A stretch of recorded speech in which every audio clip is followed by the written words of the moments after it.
Welcome back to another episode of Behind the Anvil. I am joined with Pat Biggin, fellow fan. Here we go with the tongue tied. The coffee's not kicked in yet. Yay me. Fellow friend of the Bladesmith himself, Forge and Fire, and Knife and Death, or Death and Knife, whatever you want to call it. He's usually on some straight puns. A lot of them are usually quite dull, some are quite sharp. Pat, go ahead and introduce yourself and give us a little background about yourself and your shop. Okay, well, I did season 7, episode 11 of Forge and Fire. I did the Knife or Death pilot on episode 1 of season 1, way back in 2017, 2018, I think. Been And a then while. Forge and Fire came on 2019 or 2020, I forget which exact year. Actually, But 2015 is when it started. yeah, I mean, when I appeared, Oh, okay. Sorry. it applied to every season, and then they finally put me on season 7. I guess I was only cool enough after I got on the first show.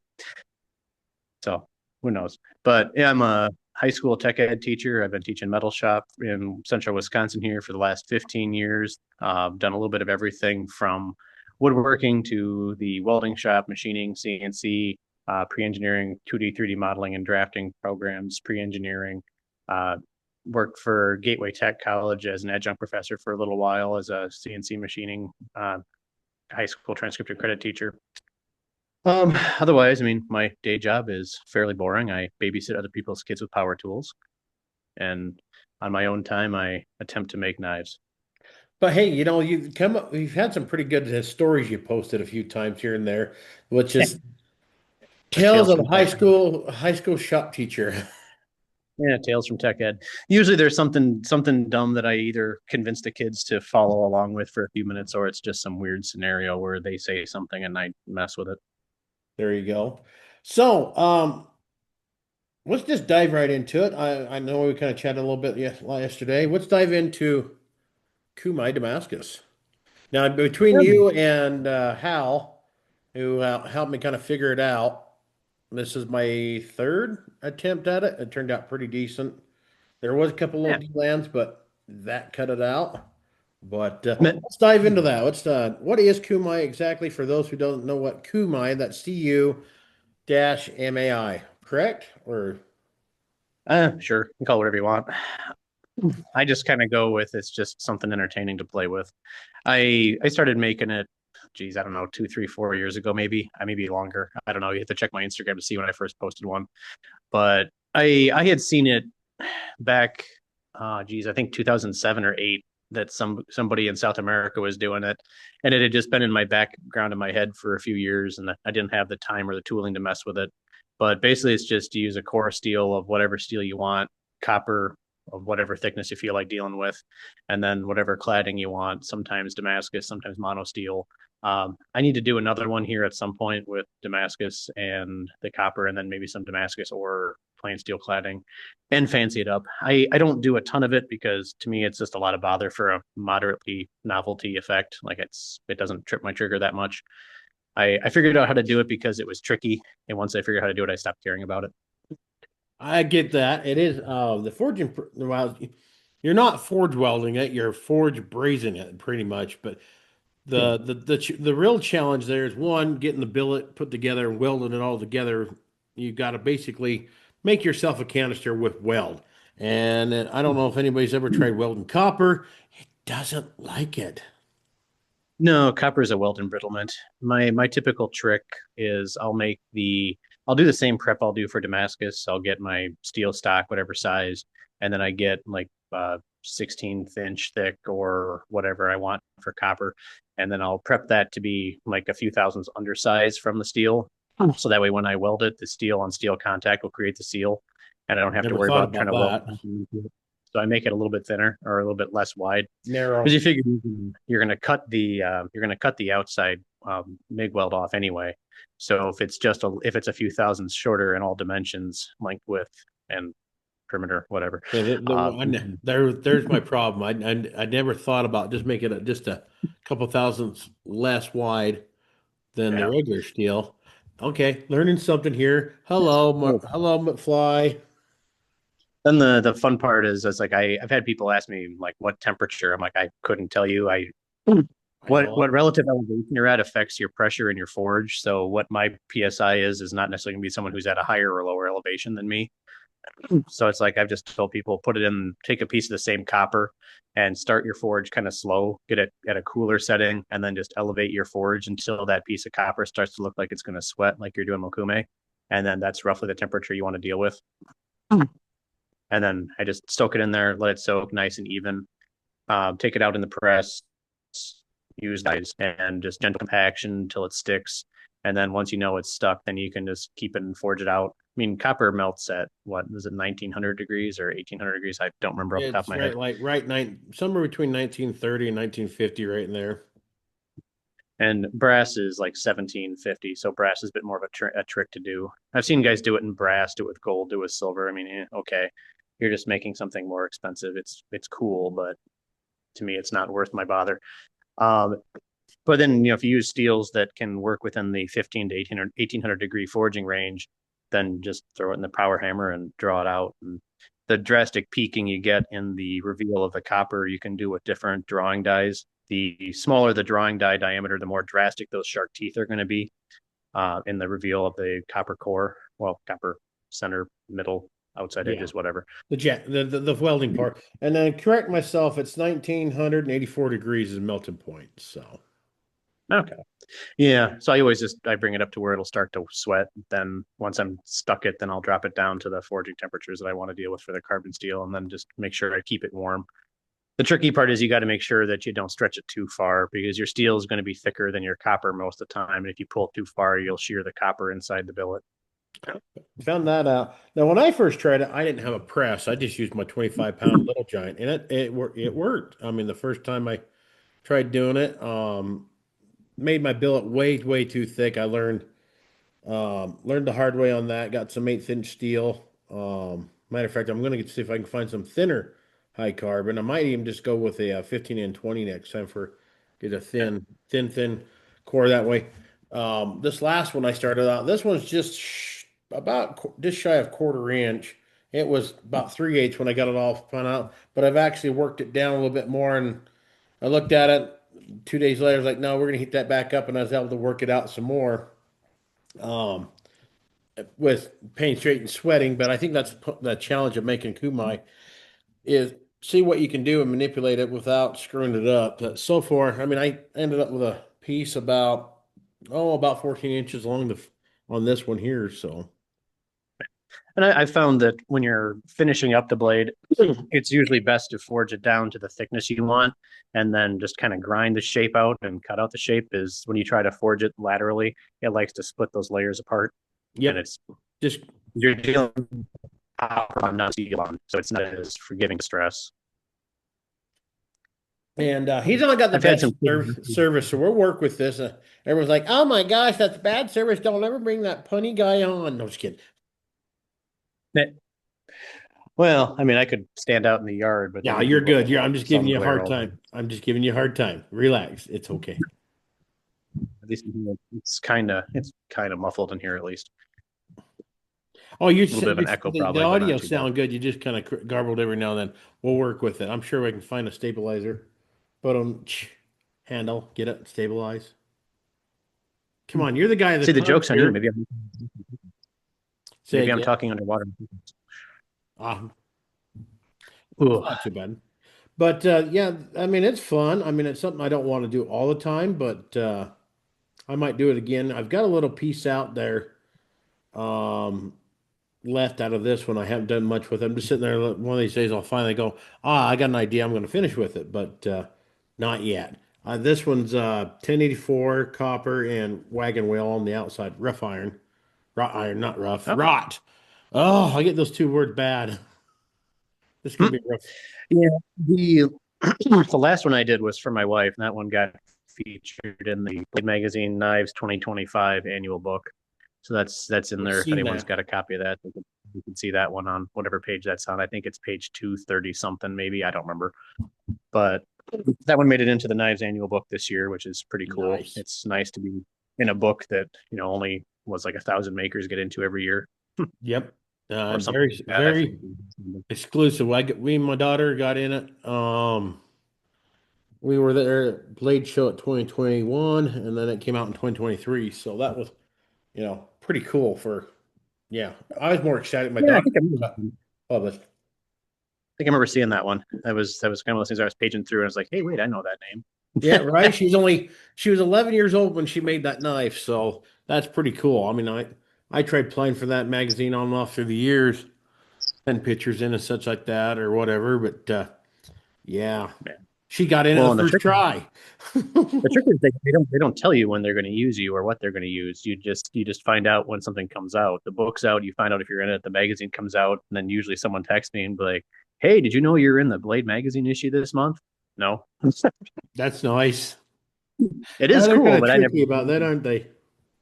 And it's just always a kind of a guessing game of which one they might use the next year because it's like I make so many or make so few like high end knives. Like I make the performance stuff, like I do the hunting knives and the outdoor stuff, but I don't really spend a lot of time making the fancy top of the line stuff I can do just because the market where I'm at doesn't support stuff that's, 900 bucks plus.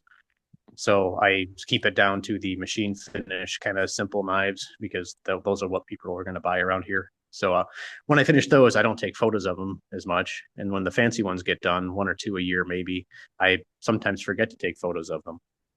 Oh, I get So that. Um, well, you got your main hustle of being a tech teacher, and so, um, anything you want to try? We were talking about folders and such. You're working on a few folders. I completed a friction folder, the third one I've done on my own. Nice. got that piece sitting. It's pinned together. It's going to be a two blade gun stock trapper when it's all done. Right. Nitro V and some orange that I started making it back in July, and then I've since had very little time to do anything in the shop, so it's kind of been sitting on the anvil in the heat treated and easy fitted stage. Nice. Yeah, I just kind of I got hit up by a customer who does my engraving here because I'm not that smart to get a laser engraver yet or learn how to run it. That's going to be interesting once I get to that point. But anyway, not only you forge, you make your stuff, you also do custom stamps. You made a couple for me as well, and it's kind of stampy. Oh yeah, I do the stamps. I do leather. I do leather stamps, metal stamps, primarily for hot marking because I do on a laser. I'm working on doing a process to make better stamps because I picked up a machine called a pantograph. So the machine over here in the corner. So That that thing big, is nice big cool. machine there. So that lets me take a oversized pattern and reduce it down up to 16 times from the original. So the hope is that I can work out a system to where I can make uh, stamps with better sharp angles so that they can cold mark. Because there's been a couple people that have asked me about cold marking, and my answer to those is it depends on the logo. If you have a flatter stamp, like you just have like an outline of an anvil with your initials in it, it's going to Hmm. be very difficult to hot mark that because it's just a flat plane and I need to have draft angles. And lasers can do some pretty cool stuff, but they don't do like 60-degree tapers very well. So it's Yeah, kind of one of those things and where I'm one of those that do the cold stamping that you gave me shit for. But that was funny though. I was like, well, you can try it. I don't know if it's going to work very well. The But I mean, MDKs I try hold. to refer people to say certain people. I mean, the first ones are pretty deep and everything. Hmm? Then the next one you cut back down to a little bit less height, and the MDK is working out great. The where the city and the state and the USA kind of blurred out, but that's okay. So, Well, and a lot of that I found, like I stamp in a press, so for mine the pressure is completely straight down, so yep, I don't have much issue with my marks transferring. Usually, when people are striking them with a hammer, that the glancing blow affects how the stamps go. And I've had some guys that will have deterioration on their stamp because they want to alternate between hot marking and cold marking. And once you hot mark, you really can't go back to cold marking because you've changed the surface temper on the steel. yep. I do And even strictly though cold stamp with a hydraulic press, little jack. So, even though I use A2, it's only hard enough to a point. If you go beyond that, then it's going to be problematic.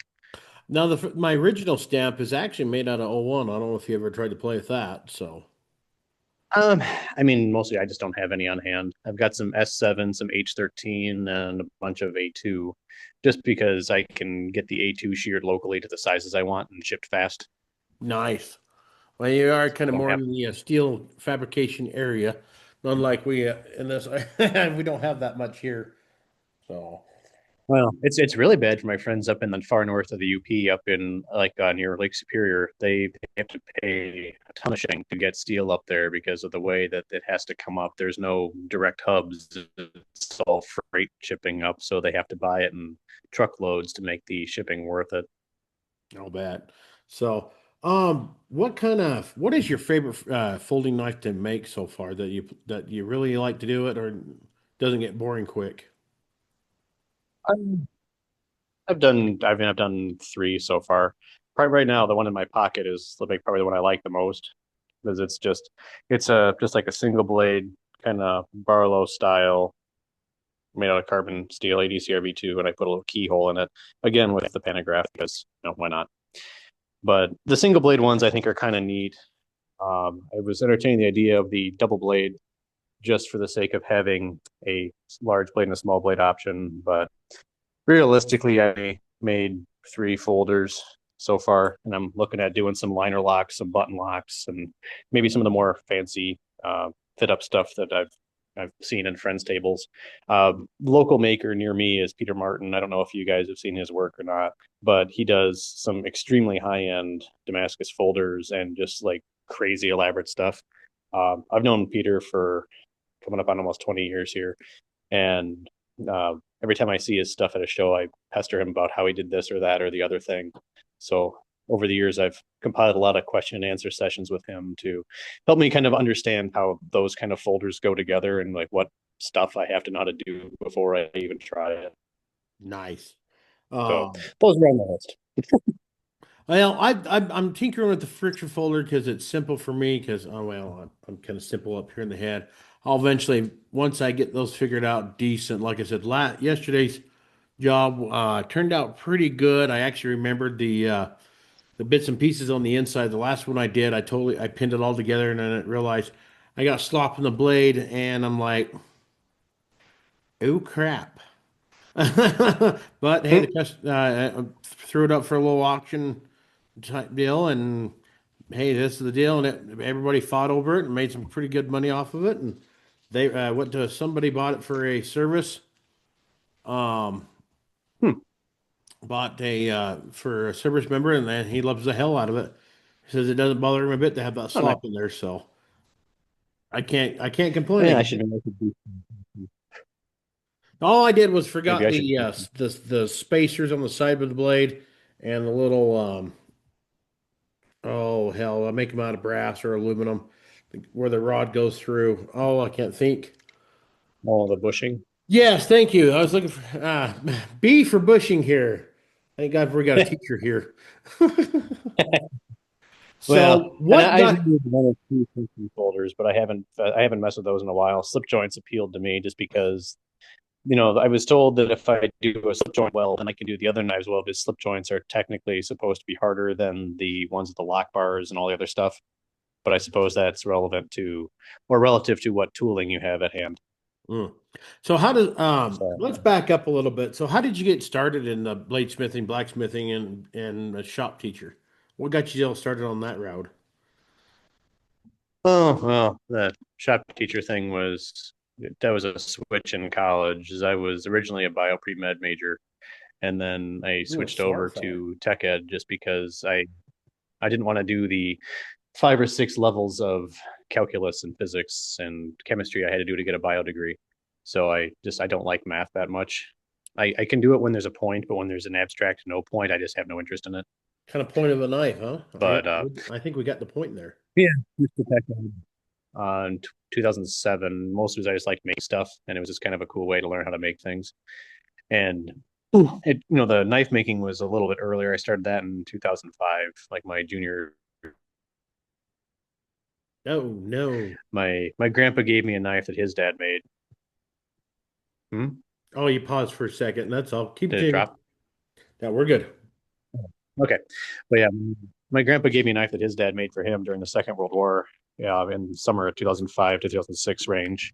And I'd always been interested in knives, but that was like the one where then I was like, okay, my great grandpa did it. Why can't I? So I started trying it, like figure out that and all the knives I could afford when I was younger. $50 would buy a knife, but $50 bought a kind of a bad knife. So the handles were loose, the steel was garbage, it wouldn't hold an edge, the sheaths were pressed cardboard, the standard, garbage out of Pakistan that you buy back in the early 2000s. And it took me off that I'd use a knife and it would dull instantly, and the handles would fall off and the sheath would fall apart. So it was kind of partly just how my great grandpa did it, and then also just getting frustrated that I could afford, and the knives I could afford were garbage. So I thought I could probably make them better. Hey, there you go. I mean, I've heard that story a few times with a lot of people. But yeah, um, I had a question. It was right there, and it just oh, here we go. Still kind of waking up. Long night. Woke up early. Went back to I had that bed. effect on people. What was that? I cut you off, bud. I had that effect on people. Ah, Oh, I had that effect it's on that people. reddish beard, just raw, Um, My good complexion. Ooh. what the hell? I know we were chatting last night about stuff too, and hold on. Let me go back and look at our chat so I understand what the hell we're going at here. I forgot to make notes. Um, so what got you making into Oh, stamps? happy to know where I'm going. Uh, just whimsical. I didn't really have any plans of doing that. That was more so just the laser I got was a 50-watt fiber laser that could engrave steel. And I was using it, I bought it mostly to embellish my knives and do layout and make some fancy panels. You can blame Niels Vandenberg out of South Africa for that one. He started posting a bunch of crazy engraved stuff on his feed. And I was asking him how to do it. And he's like, oh, I use a fiber laser. So then I started looking at what fiber lasers cost, and then was thinking of applications to embellish my own knives. And then I forget how the stamps came about. I think someone asked me if I could make a stamp with it, and I was like, yeah, I don't see why not. So I tried one, and it worked out reasonably. But I had originally done it just to make my own stamp, like to reproduce my own mark, because I wanted to change my logo a little bit, and started making a stamp for my own use before, I thought I could just engrave directly on the blade, which is what I do now. I don't bother hot marking anymore. It's Nice. faster, more reliable, and I can put it on at any point. That's one person I wouldn't mind. I'm gonna have to reach out and see if I can get him on this podcast. Now, setting up the time for that's gonna be fun. From here to clear to South Africa, that's gonna be fun. Yeah, Little he probably do. It's just a matter of what time he's got because he's always busy. I mean, he replies fairly quickly during the day, which I think is like probably nighttime for him. I don't know the time difference, but I usually message him and he'll get back to me pretty quick. nice. I'll have to reach out to him. I like watching his stuff. I got to go back and go to his page and start hitting likes, so it'll start showing back up my news feed. That's one thing I hate about Facebook. You don't get to see what you want to see. They feed you what they think you want to see and all that stuff based on your likes. Oh yeah, and then I'm when out of you're coffee. sporadic, you get all kinds of weird junk because it's like half the time it's casual and then more stuff jumps up. I don't know. We got to figure out how to do knife sales media because the knife community is fairly blacklisted on Meta. They see a hunting knife and they think we're somehow manufacturing assault weapons of mass destruction. Um, I noticed that. My ad account got blocked in 2019. We had it fixed. It got reblocked again for some reason. It's like, I thought after the last administration, Facebook had straightened up a little bit. It has a little, but not much. Definitely would like to see a new platform No, come out that's, I mean, I think social media is starting to phase out, so I think we're kind of the way of the dinosaurs. Um, but yeah. I've started an SE Well, account. and what gets me is that certain groups, Okay, we're gonna wait a I've second here. noticed certain groups can advertise, like Bladesmith, Montana Knife Company can advertise on Facebook, but we can't. I do understand if you're willing to pay them like a lot of money, like 6 or 10 grand for the insurance, they'll let you do it because let's face it, bigger the money, the the stuff you get to do. I mean, look all Yeah. the crap overseas you see on there. This Huskuna knife and the hand forged. Like that's not hand forged. That's cut out, stamped, ground a little bit. That's not hand forged. All those big companies and such. Oh yeah. They put it through a like a pebbling die basically to make the peen marks. Yep. I Which, think yeah. it's hilarious. It's like, we're here trying to steal it a little bit and everything else. I'd like to sit down with Mark Zuckerberg and talk to him about it. I really would. I'd love to get him on here and just, hey, have a conversation. Why is all the little guys getting kind of poo-pooed on, but then all these big makers or big companies, corporate, again, money talks. Maybe I'll reach out and invite him on the podcast. It'd be kind of interesting to do. Hmm. Yeah. Why not? Be kind of neat. One of those things where, the more people that you get on it, the more people that can explain how they do it, and then maybe it'll slowly change things over to where, they start valuing at a larger level the small handmade guys again.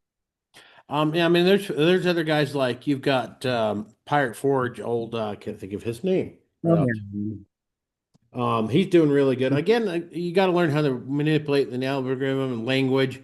Um, I bounce back between knife, cutlery, try to use non-weapon terms. So that's what kind of I do. It's a game. Right now, what I've been doing with mainly my sales have been just driving off of Facebook auctions. Um, Yeah. for some reason, I can't seem to bump over 5 grand followers on the 5,000 followers. I'm just like 500 from it, 600. And it irritates me. I'm almost the point that, I go through, download all my pictures and just crash everything and start over from scratch. I'm really considering it. But I mean, that's, 9, 10 years worth of work to build it where I'm at today. But I don't know. I'd like to get away from social media. Um, I'm kind of hoping I'm going to try to find me a little trailer. I can do some traveling and do some festivals and such. Have my nice stuff out there, but have a forge and anvil set up. People come now forge a nail knife or a spike knife or something for 50, $60 for that souvenir kind of thing. And I'm out of coffee. How sad. Oh yeah. I've What done are a couple some? knife classes out here in my shop. Where Go ahead.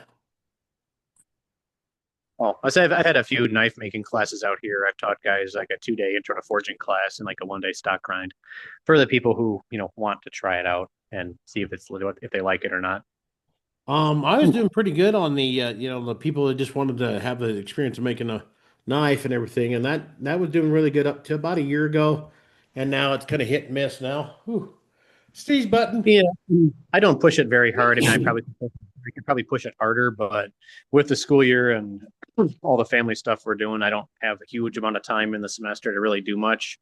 So it's like I usually tell people if you make an order with me 6, 8 months before I even start, just because I have so few hours in the shop. Right now, it's kind of a rarity. I'm even in my shop on a Saturday morning. Usually, it's sun swim lessons, and we go to the barn or house, and then we go somewhere else. So I think since October or no, since August, I've probably had about maybe 3 hours in the shop. So I don't get a whole lot of time once the school year hits. No, priorities are priorities. I'm back to full time right now. Probably like I've said a few times, I've been looking for a little side work to make sure the bills are taken care of. It's been kind of weird. It gets really good for a minute and then it drops, and it gets really good for a minute and drop. I'm trying to hope to get into that point where it's just kind of just steady again, which would be nice. Once the we can get government out of life, things will go back to normal. Yeah. Well, and then just people not getting, priced out by their groceries and their gas bills. Exactly. That's what I say. We can get government out of life and let the markets.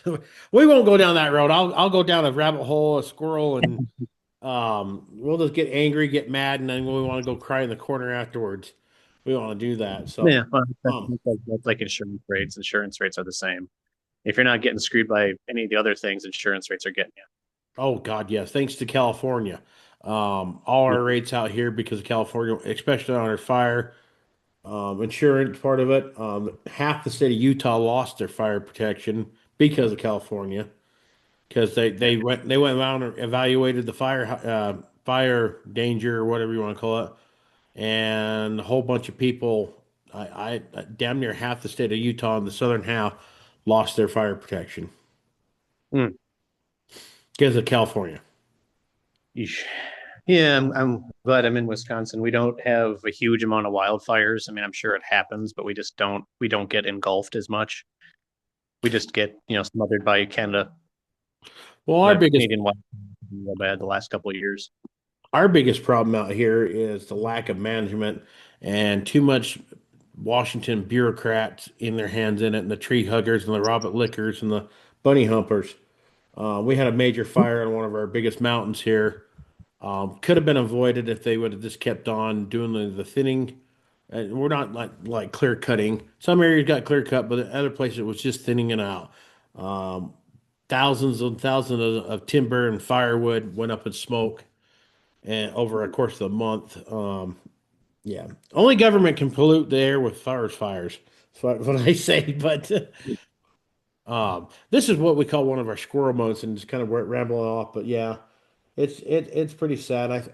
I would like to see more local control, more local input on our on because this is my area. I think I know a little bit better than some douchebag up in, pardon my French, some jackwagon from Salt Lake or Washington D.C. I think we know the trails a little bit better, and with good grazing and management of that, and then going in and just getting firewood here and there and thinning it out and such. Good management. That's all it really is. Really good management. That's all it is. But government common sense doesn't go together. Well, and then sometimes in the shop, what I'm doing in common sense doesn't always go together. True. True. Why did I Um, do that? Oh well, whatever. so tell did you got a quick, short, funny story about being a tech teacher?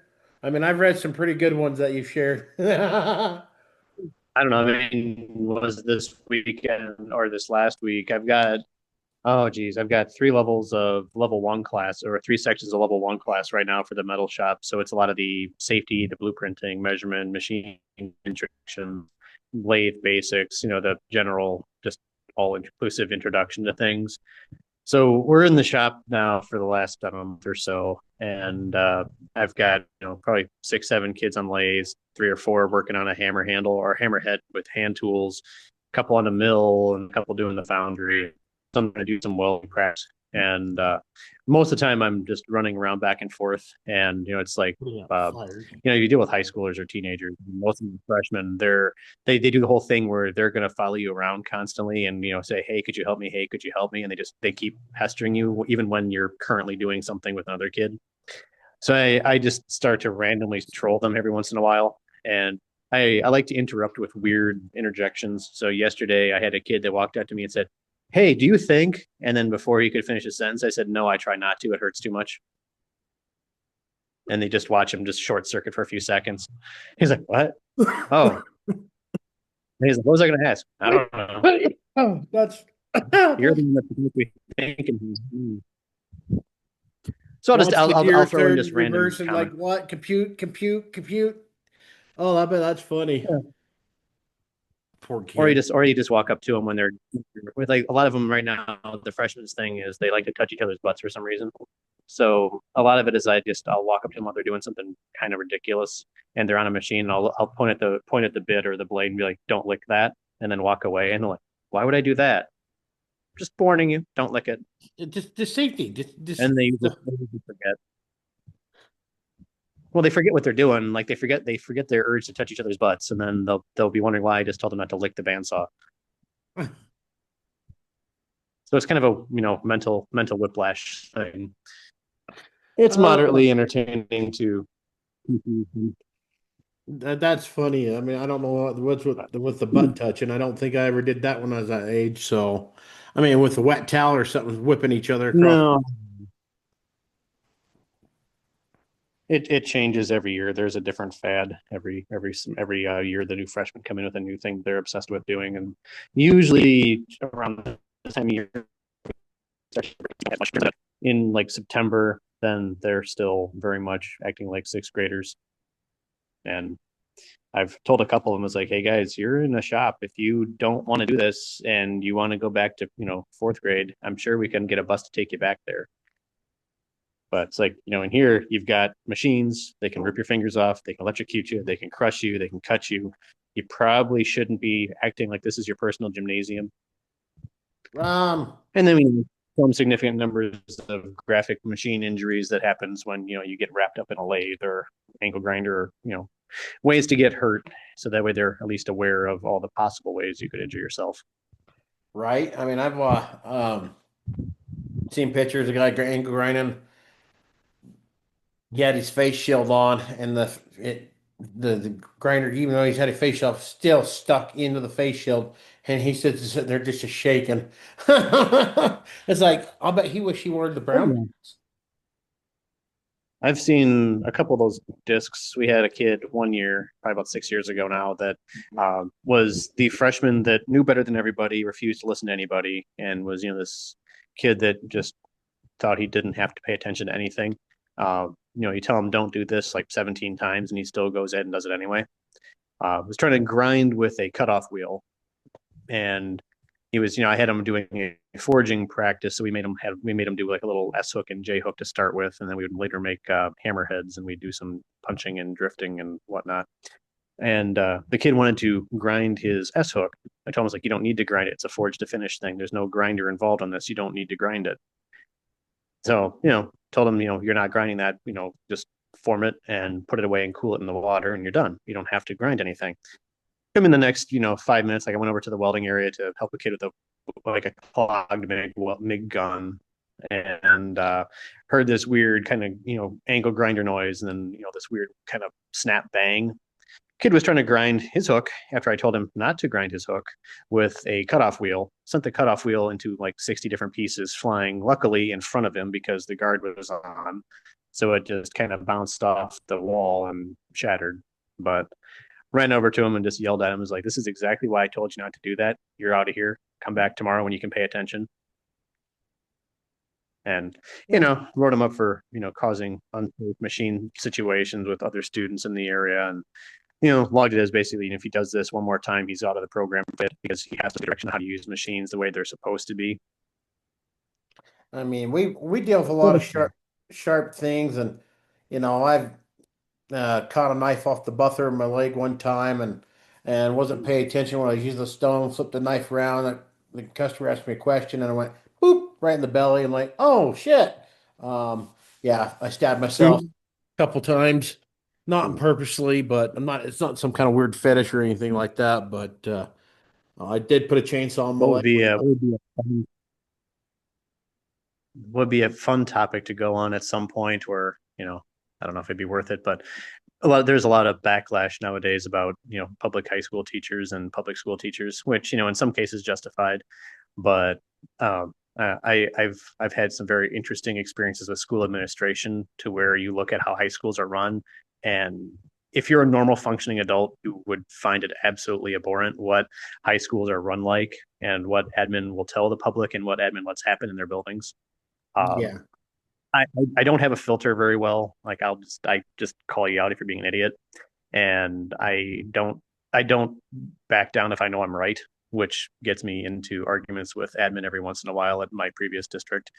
And yeah, let's just say that the treatment isn't equitable for the staff. The kids get to run the school a lot more than the staff and the admin do, and then the admin just kind of bend over for the kids in a lot of places.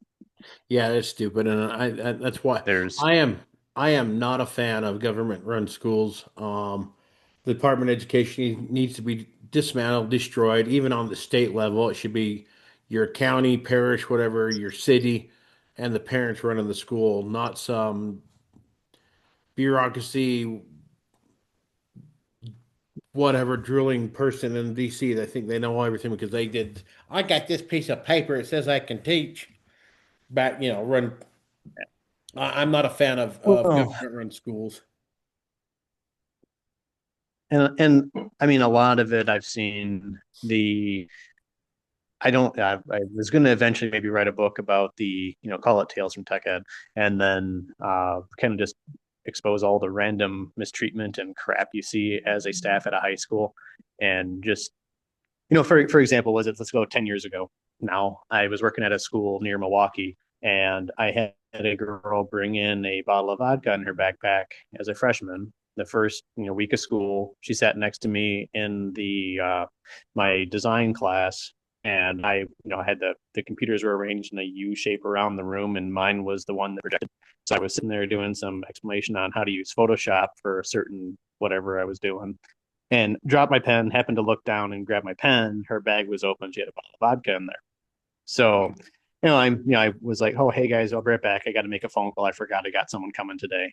So I went across the hall, got the metals guy to say, hey, could you watch my class? I got to call the office. This freshman's got a bottle of vodka. So he went and watched the class, and I pretended like I got a phone call for her to come up to the office with me. And I was like, oh, hey, I'll bring you. Let's go.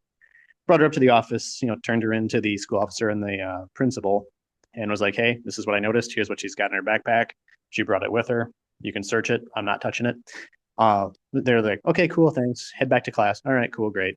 Next day, I get called up. Principal says, hey, come up on your prep. We want to discuss the girl from yesterday. I'm like, okay, sure, fine. Went up there. It's him, the school officer, and one of the school board members. He's like, yeah, come on in, shut the door, have a seat. Okay, cool. So, what's up, guys? Okay, so yeah, we want to talk to you about yesterday's incident. I'm like, okay, sure. What'd you guys find out? No, well, our main question is why did you allow her to come to school with a bottle of vodka in her backpack? And I was like, excuse me, why did I allow her? I don't know this kid. The first time I've met her. Why are you asking me why I allowed something? I reported it to you and brought her up the minute I noticed it, which is the extent of my responsibility in this matter. You should talk to her parents about why they allowed her to take a bottle of alcohol out of the house. So they were trying to pin me for having this freshman in my class that brought a bottle of vodka to first hour. Wow. I was like, Okay. no, no, no, you're not pinning me. I'm not supporting freshmen with alcohol. I never even met it until 10 minutes ago. Um, So, stuff so, like that. And there's other things I could do that I could go off on a rant about. hey, we can go down that squirrel if you want to. I mean, I'll be your therapist here for you. So, if there's something you want to get off your chest, let's do it. Go ahead. I'll give you free rein on that. Nah, we'll keep it pretty much to knives, just because I still work in public schools, and right Yeah. now the admin where I currently work are pretty good. They have their own issues in the school I work for, but the admin aren't complete nut jobs like in previous districts I've been at. Yeah. I So I don't remember. have any real complaints about my current employer. Insurance is expensive, So but the no admin sense of are humans and they stirring the don't. pot yet. So, hey, I definitely when you ever get the chance to write that book, Hal, start it now, and by the time you get done with schooling and such, you probably have it done. So, what's Yeah, write a page a week. there you go. Um, that would be an interesting read, especially having you narrate it for an audiobook would be awesome too. So, whew, excuse me. Oh no, I think we lost him. Uh-oh. Phone service. Gotta love it. Technology. Um, let's see if he dials back in. Pat, if you can hear me, if you want to just keep off the video there, we'll just do audio from here on out if you want. We'll finish up. Oh, I think Zoom drops every 45 minutes. You're not paying for it. I'm paying for it. I think it was just a service Oh, segment on your end, so we can record up to oh, 3 or 4 hours. So, oh, okay. Yeah, it glitched and then came back. That was odd. But okay, anyway. But yeah, it's like when we do scripted stuff for students, so you have a script we have to read as part of a school requirement. It gets very boring and I ad lib a lot. So I throw in random jokes to keep them on their toes. hey, And that makes it amusing. that's what you got to do. I mean, you got to keep. For me, I had public, my personality and such like that. Regular school didn't work for me. I mean, other than the basic math, what little bit of reading they taught me, and a little bit of spelling and pronunciation, never stuck. I had some issues, but other than that, I still don't know how to do algebra. I look at it, and go, huh? And I remember here, and you probably got told the same thing. Well, you'll never have a calculator in your back pocket. I ran a few teachers says, "Hey, remember you said I wouldn't have a calculator in my back pocket all the time? You're wrong." Oh yeah. Well, and that was the thing that always bugged me because, when you're at least in Wisconsin, when you're doing your teaching certification, you go and you have to take your education classes and then your content area. So I took a lot of industry classes, but the final stuff you got to do is you have to take a content and basic skills test. So you have to do what's called your praxis level one, and then the level two is your content. Level one is basically your ACT again, except they don't let you have any resources, it's just pen and paper. So, you go through school for 12 years in high school and then 3 or 4 in college, always using a calculator to speed up your calculations. And they train you how to do the software for the graphing calculators and all this other stuff. And then you get to this praxis test, pen and paper only. I'm like, dude, I can't do long division by pen and paper in a minute per question time frame. I'm just not that quick with it. I mean, I Um, could do it, but it's going to take me 2 to 3 minutes per question to do it because I have to write it out and then actually think about the order because it's been, forever since I've done it manually. And nowadays I tell kids, guys, I don't care if you memorize the number we're working on. If you use a chart, you use your phone, use a calculator, use Excel, use a drafting program. There's ways you can get the answer. Getting the answer correct and doing it right is more important to me than how you do it. Like, I don't care if you know that 3/8 is 0.375. If you have to type that into a calculator to find it out, cool, great, whatever. At least you know that at least you can point to it on a tape measure and you can measure. Like, I'd rather you be able to tell me, you know, I can recognize that these decimals are these fractions, whether you can convert them on the fly. I don't care. yeah, that's never me. It's My dad tried to teach me long division. The school tried to teach us a different way of doing long division. I hate long division. I'll buy a fucking calculator, and then we got phones. Pardon my French. I try to keep the language out. Sorry, my bad. We'll bleep that. well, and it's like, if you're in the tech ed area. So for me, like I taught 3D modeling and 2D drafting, like AutoCAD and Inventor or SolidWorks for years. You don't need to know, at least modern day, you need to know how math works. Like, you need to know what the formulas are and like what you're doing and what you're trying to achieve, but you don't have to physically know how to mentally do it because the dimension bar is a calculator. So you can click from point A to point B, 52 divided by 3.75, enter, and it'll shorten that dimension for you to the right size. And then you just got to be able to look at it and be like, did I make a mistake? Does that look like it's correct? So if I say it's 900 divided by 3 and I get the answer 4,270, well, that doesn't look right. I should probably check that. Probably made a typo. Yeah, It's common sense looking. Like, if I give you a drill bit and tell you it's 3/8 of an inch and I gave you a 1 inch drill bit, you know that I did give you a 3/8 drill bit. Just common sense and reasoning. You know that looks way too big. true. Good point there. So Okay, I it's see just what like you were stuff going. like it's Um, stuff like that. Like, there's ways to get the stuff done, and there's ways you can work. Like, I tell the high school kids when they say I'm not good at math or I don't do this, I'm like, way around having to be completely scientific to get the answer with doing some basic math like 1 plus 2 and some layout. Like, you don't need to be an AP calculus student to understand this stuff. True. Like, there's Um, multiple ways around it. Again, still kind of over my thing. I'm kind of one of those. I'm an Neanderthal. Well, God, I be out and beat steel. A troll. I'm a troll that builds a. Well, that's why I like metal versus wood. I teach a wood shop class too, but wood shop you can't hit it with a hammer to straighten it. That ain't no kidding. I I mean, don't. you I'm can hit not it with a hammer. about the only woodworking I do is knife handles. So, Yeah, um, built some furniture over the years, but it's one of those things that you got to be in the mood for it, otherwise it's just painful. yeah. So, just well, what's kind of? I don't want to keep you too long. I know you got a tilling job to do, and you're an hour behind me. So, um, I'm an hour ahead of you. It's 11 o'clock here. yes, ahead. Sorry, not behind. I don't, Oh, see, I I need don't more know. coffee. I'm out of coffee. I don't know what time it is. Where can people find you for, like you said, you know, during the winter months and schooling and such, your knife orders, whatever. You want to plug all your social media, what you do, and Well, I'm still on social media. I just, I answer messages, and then usually my answer is, I'm going to be slow in getting your stuff done. But I mean, I'm either my personal Facebook messages me, or I'm Howling Wolf Knife Works or Howling Wolf LLC on both Instagram and Facebook. The one with the flaming wolf head. Arr! It has nothing to do with the jazz singer, which I was apparently unaware of when I made the name. Didn't know that there was a jazz Someone singer named that. That's a jazz singer or something, and I was like, oh, okay, cool. The irony is I live in Elkhorn, which is, the Wisconsin werewolf capital, which again, I had the wolf head logo long before I lived in Elkhorn. So that's just kind of another entertaining incidental happening. and then when he moved there, he started turning into werewolf every the full moon, correct? Arr! Yeah, it's why everyone in Wisconsin has beards or part werewolf.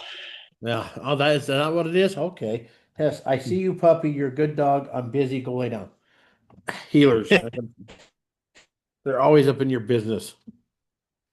Can I help you? That's partially why I lied too, because I've got two very needy cats inside and a dog that wants to be in my lap. So I'm outside to avoid being bothered by critters every 10 seconds.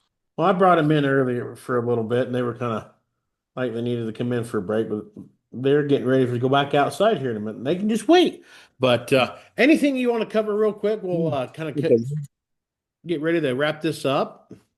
Anything you want to jump in and kind of cover and think? Oh, I don't know. Once I get some shop time, I should have some pretty interesting stuff coming out. I'm doing some more pocket knives. I've got a reproduction of a World War II knife I've been working on. It was a collaborative project between myself and Matt Martin and Jenna Martin up at Skinbender Leatherworks and Vehement Knives in Michigan. But there were some time issues, and Matt had to back out of being able to do the collaboration part. So he sent me all the parts back. But I've got the blade out of 1024 Damascus that I made. Uh, Jenna made a really cool reproduction sheath that I made a stamp for. So we've got a reproduction sheath that'll be pretty much accurate. I've got the leather stack and the colored washers that Matt made and started up. And I just got to get it all assembled and glued up and ground down. But that was going to be hopefully done last year. And then time was an issue for both of us. And then he had other things where there were some problems that he encountered that I then was able to repair and fix and get away from, and then we just couldn't finish it together anymore. So now it'll be a me finished project, which maybe we'll get done this year. One of those things But I've got. We all got them kind of side projects sitting on the side and here and there. Like I've been working on katana for the last 20 years, so I get that. So I mean, the we haven't put it first the first down. 18 years of it was just trying to find somebody to heat treat it, and then after Forged Fire, I found somebody to heat treat it. So Oh, heat treating it would be, if it's depending how long it is. I mean, my kiln's 32 inches long. I mean, I can heat treat some length of stuff, but anything beyond that, I just tell people I don't want to deal with, because sword making is not a very high demand area right now for most of the world. hmm. Like I said, And I've been the working people that on. would buy them are I got Tim Troyer heat treated it for me back in 2019. It sat at his shop for a year because he set it off the side to get it out after he heat treated it, and then finally remember he had it, and I forgot he had it. He's like, "Hey, I'm sending your knife back. It's all heat treated and tempered for you." I'm like, "Oh, that's where that is." So I've been sitting around, but my buddy Sam, Big Sam, he's been helping me out working on the handle and such. We got the handle, we got the Stingray all inlaid. oh yeah. That was fun, and then we're just kind of. I got to work on the butt cap. I'm gonna or whatever the end piece is. I don't know the Japanese term. I'm sorry. I just not that smart. I don't And, burn them all either. hold on one second. I got a little reflex going on there, but I got some rough iron. I gotta shape that down. Once that's all shaped down, um, we'll start putting it together. He's working on making a wood sheath for it. We started one, but it didn't work out as great as usually. The first one usually doesn't. Pulling it out kind of sticks, so we went and got some different wood, and we're gonna try it a little differently. And I'm not a woodworker, but he sure likes to play with wood. Um, Don't know if there's a pun in that or not, but Oh, man. Most guys like to rub their wood in the back of the shop. I mean, hey, it's only in knife making. The only time you can rub oil on your wood when in front of people and not get cops called on you. So, And make a lot of different tip jokes. oh hell! But any I call this little section called any words of wisdom, something you want to share or anything else. So, I mean, it's if you're going to try to start being a knife maker, don't get hung up on trying to chase the screw ups. Just throw it away and try again. I mean, you obsess over something, you just make worse mistakes. So I try to tell the guys on the beginner pages, hey, it looks like crap. That's fine. You're just starting. It's going to just keep doing it. Eventually start making stuff that looks better and better. You know, don't try to compete with the people that are 30, 40 years into the craft where you're just starting 5 minutes ago.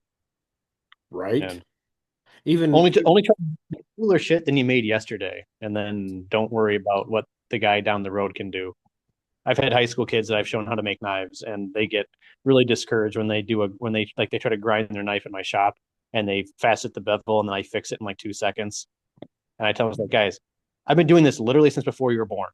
I've got the muscle memory, I've got the practice. You've only been doing this for like 6 months. I You're going to have screw up. I have the same experiences with my life class. They're like, how did you do that? It says, I don't know. I've only been doing it for 2 weeks. I just figured it out, I guess. And they look at me, yeah, whatever. But yeah, Yeah, don't stress doing stuff wrong. I mean, you're gonna fuck up. I still do. Your fuck ups are just smaller each time, and then you learn to hide them better. so yep, just got to learn how to hide, figure them out in the tricks of trade. So, well, awesome. I don't want to tie you up because I know you want to get in there tilling up, getting that soil tilled up. I don't really want to. I don't really want to. My wife wants me to, but Well, let's keep you in the good graces of your wife. How's that? it's one of those things where it rained last night, so I was trying to give it a chance to dry out because chilling mud is the most fun thing in the world. No, but you can send that rain out west here. We could use it. We are dry. It's been a couple of weeks, 2, 3 weeks since we had some good moisture. So actually, it's been over a month since we had some good moisture. So send it We back had west. a couple inches. We had a couple inches of snow last week, and it was like in the 20s, and then now it's almost 70 again. Yeah, I'm ready for winter because I got a new propane forge from Texas Forges, and I'm playing with that, learning how to do with that. So far, I I think got I'm doing it right.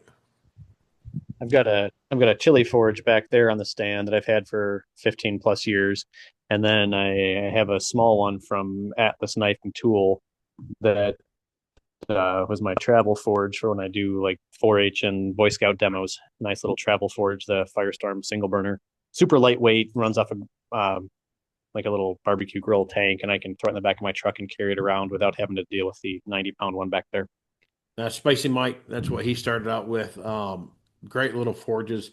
I've got regular forge. I mainly switched over to the propane because Coke is hard to get out here anymore, and I'm getting lazy about cleaning it out. About every third fold, you got to, take your fire apart, clean the clinker out, then start over. And I just had enough of it. And I've been forging Coke for 30 years, so I like the traditional feel of coal and coke fires for forging. It's a lot of fun, but it's also a lot of extra mess and maintenance.